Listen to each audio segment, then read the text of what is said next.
You've got to help me out. I'm spending all my time working on these projects that seem never ending. I have no opportunity to work on my own duties.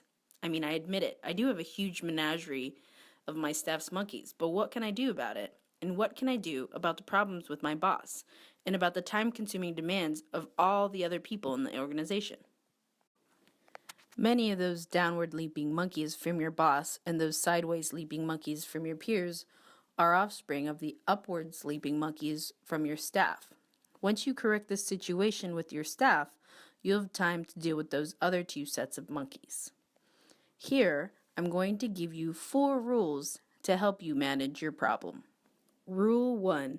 Descriptions. The next moves are specified. When a problem or opportunity first arises, often the best solution is not immediately apparent, and often the potential hazards of the situation aren't obvious. The wrong way for a manager to handle it would be to grab the monkey and assume all responsibility, putting staff members and the entire project on hold. Instead, clearly describe the next moves during dialogue, with options like give the matter some thought and study, and/or formulate a recommendation based on what is known to date. That way, the situation doesn't stagnate. Rule 2. Owners. The monkey is assigned to a person. The dialogue between boss and staff member must not end until ownership of each monkey is assigned to a person. When a manager and a subordinate are discussing a work-related issue, every monkey generated in that discussion must be assigned to one or the other before the dialogue ends. All monkeys must be handled at the lowest organizational level, consistent with their welfare. Rule 3. Insurance policies. The risk is covered. The dialogue between boss and staff member shall not end until all monkeys have been insured.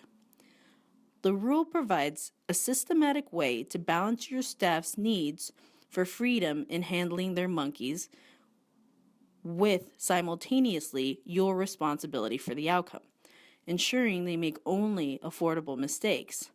Monkey insurance policies: 1. Recommend then act. 2. Act then advise. Practice hands-off management as much as possible and hands-on management as much as necessary. Last but not least, Rule 4. Monkey feeding and checkup appointments. The time and place for follow-up is specified. The dialogue between boss and staff member shall not end until the monkey has a checkup appointment. Like health appointments, regular checkups are scheduled to detect problems and correct them. The process is 1. Lowers the boss's anxieties. 2. Develop people's competence through coaching, increasing confidence in their competencies, and decreasing further anxieties. 3. The coaching increases the odds that the boss will eventually be able to delegate to that person. And I thought about it, and you know what? They were right. So at that point, I vowed never to give another order. And if you came down on my submarine, it would have been very confusing, because you couldn't have pointed. It would have been hard to say, well, who's the captain here? Because you wouldn't have seen me giving orders. I did retain one order. The final order to launch a weapon, a torpedo or a missile, I kept with me, because I felt since that was going to result in the deaths of other human beings, that I didn't want that on anyone's conscience but mine. That was my moral and ethical responsibility. But even though everything else in the Navy, there's long lists of things that says the captain has to authorize. Captain should authorize. You got a couple nukes in your group, they'll tell you it's true. Captain authorize, submerge the ship, get underway, start up the reactor, shut down the reactor, connect to shore power, divorce from shore power. On and on, break rig for dive, on and on and on. Pages of these things. I just refused to give those orders. What we replaced it with was intent. Instead of giving instructions, if you want your people to think, don't give instructions, give intent. So they would come to you, hey, what do you want me to do? Well, left full rudder, steady course 255. No! I said, well, what are we trying to accomplish here today? Well, we're trying to get in position so that when the enemy submarine comes through, okay, so where do you think we should position the ship? Maybe over here. Good idea. Go there. You give intent to them, and they give intent to you. So my officer stopped requesting permission. And every other submarine, Captain, request permission to submerge the ship. Submerge the ship. Submerge the ship, aye. On Santa Fe, Captain, I intend to submerge the ship. Very well. And they did it.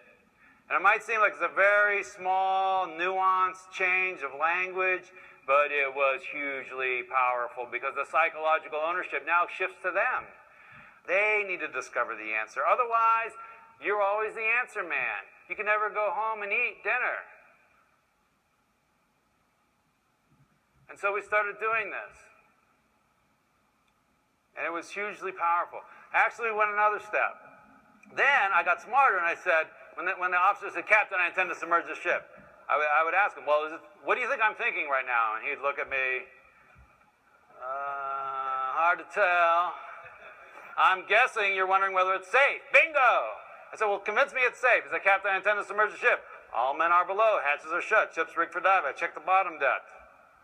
The submarine's in the water that's been assigned to us.